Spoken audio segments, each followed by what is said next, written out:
What is going on there, Reject Nation? We have friends who are in this auditorium right now. We have a private watch party to go watch Venom, Let There Be Carnage. Thank you to Cinemark for hooking this one up. This is a movie we all really want to see. Full disclaimer, John and I haven't seen it. Coy has seen this twice already, but I was like, Coy, you got to be here with us. Love coming to Cinemark. I really love just the ambiance of this whole theater, and I think that they've been so generous to us that I'm now a loyal Cinemark patron, no matter what. Even if it wasn't gifted to us, I'd be paying top dollar to come here. That's love. But I respect them enough that I'm going to keep the mask on for this intro. All right, we're going to give our honest thoughts right when the movie's done. Let's go, guys. Pretend like we're going to walk directly to there without checking the footage. In slow-mo.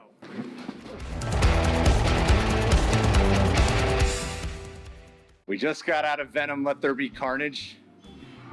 Don't everybody speak all at once. I like it.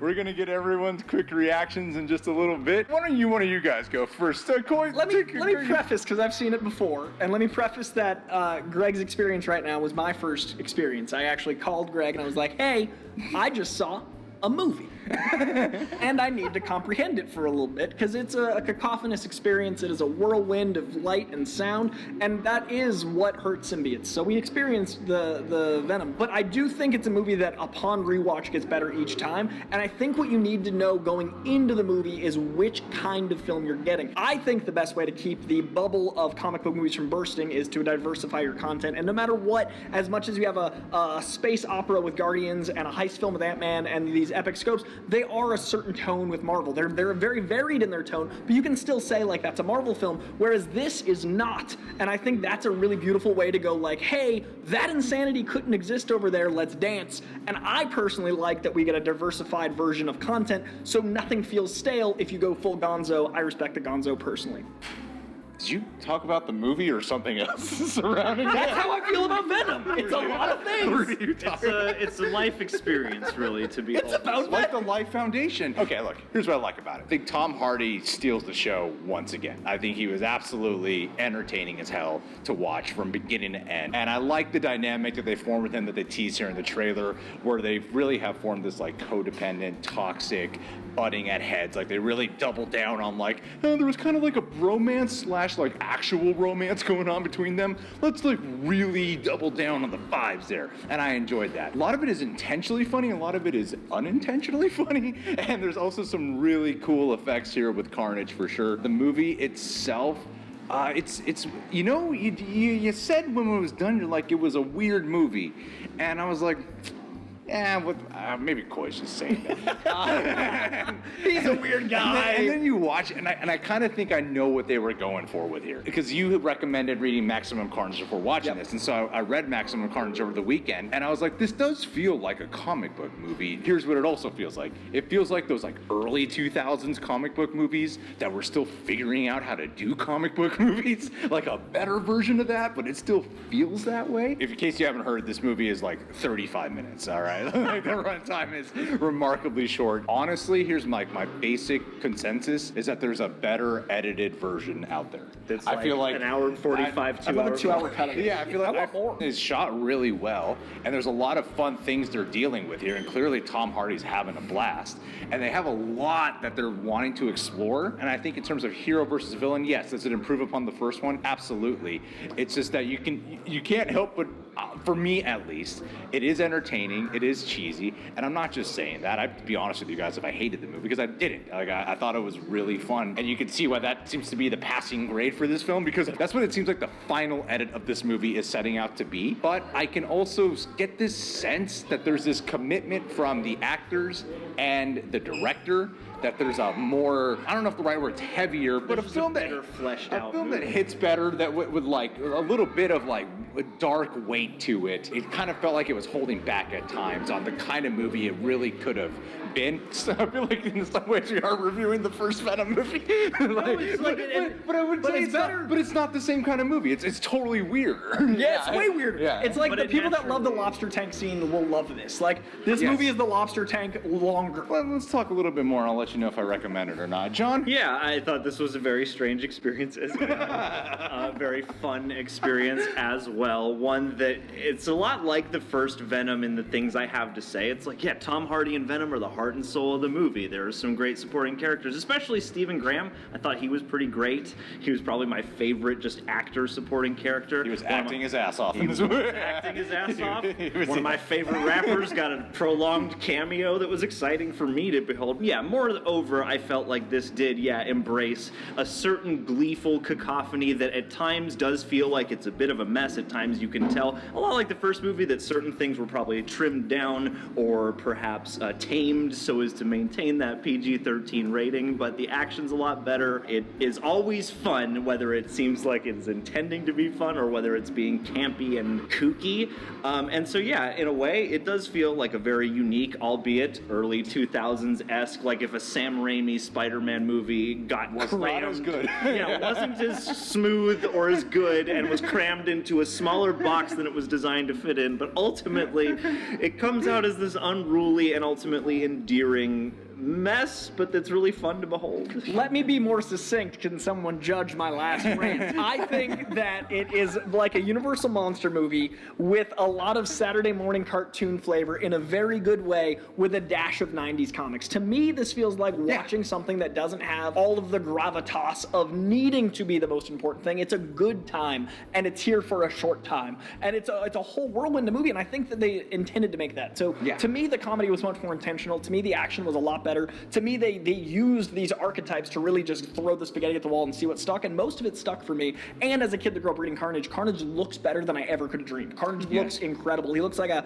Ryan Stegman piece come to life. He's got this skeletalness. He's got this almost inhuman nature. So you've got like an almost Todd McFarlane Venom mixed with a very, very Ryan Stegman Carnage. So the dichotomy of that is stunning to watch. And you've got Michelle Williams having a blast. Like, I think she had way more fun because she knew what she was this way movie more was. I mean, I think like even with the Dan character, what I'll say is that I think it does succeed in capturing, from like reading Maximum Carnage, capturing the cheesy, gleeful menace from both Carnage and Venom. I think it does succeed at that. And I think in terms of adapting, I like personally what they did more with the Shriek and Carnage relationship, what they imbued in the setup for them, much better than what they do in the comic. Oh yeah, I think it's a lot cleaner. Makes it work a lot better. I also think if you're looking at comic book movies, and if you want to use Spider-Man because it's a very linear path to Spider-Man, the Sam Raimi film has the best world. Like Jonah, supporting cast, he's in New York, it all feels like Spider-Man. And then the second set with Andrew Garfield, that's the best in-universe Spider-Man. Like the comedy from Spider-Man's better, all those things about Spider-Man are better, but then the last one, the most recent one, I think Tom Holland's the best Peter Parker. I would say Venom here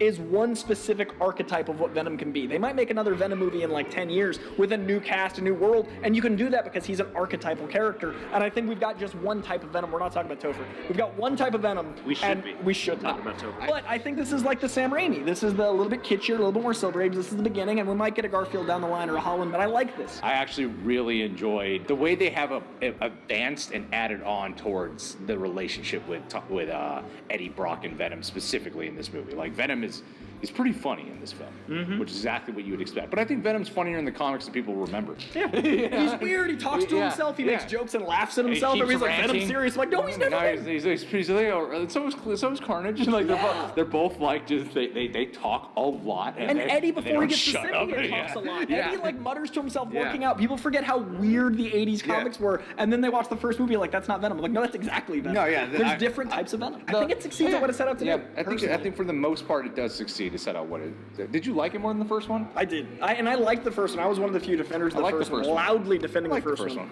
But I think this is much more of what it set out to be versus the first one, which felt like 3 films, 2 of which kind of wet meshed, and one that was like, hey, and like kind of like was off on its own thing. I don't feel like we've nailed the Venom movie yet, but I feel like this movie gets us closer. It has all these elements that, if they all breathed to the degree I hope they all could have, then we would have, like, it gives me hope that maybe the third one can nail all this fun stuff they're clearly good at, clinch that last couple feet of, some kind of bonding to these characters beyond being endeared by the fun. I honestly could see what they were going for, and that's why I was thinking, I feel like there's just a better edited movie in here. That was it. It's like there's some parts that are just a little bit choppy, but for the most part,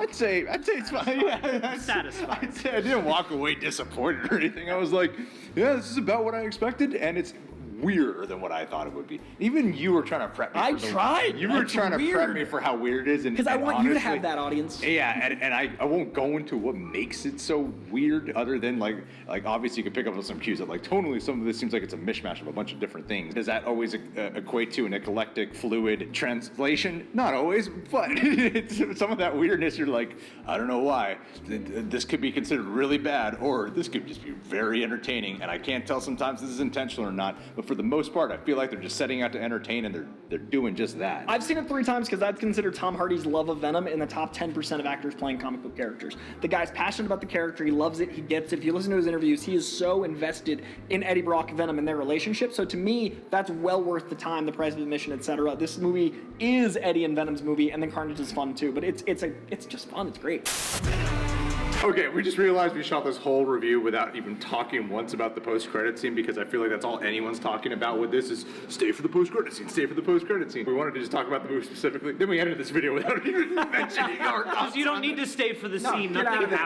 happened. It's just a Ferris Bueller joke. Fine. But yeah, I mean, I have the strongest inclination that people will be talking more about the post-credit scene than they will be talking about the movie itself. And yeah, it's a good post-credit scene. the best one Sony has done. Worth It's staying for. It, I would argue, can't be overhyped. Like, if you've heard, oh my god, you're not even ready. There's nothing that can really quantify what it is. It's really engaging. It does build on the world. It does build out the future, but it also is tonally appropriate. I think it really does a great job with what it is and still being a part of the movie while being absolutely insane. Yep, it's a post-credit scene. It is a post-credit scene, and it does exactly what you think those things are supposed to do. You're gonna watch a movie, you're gonna watch credits, you're gonna watch the It's scene, the and postiest then more post-credit credits. scene. Then you're gonna go home.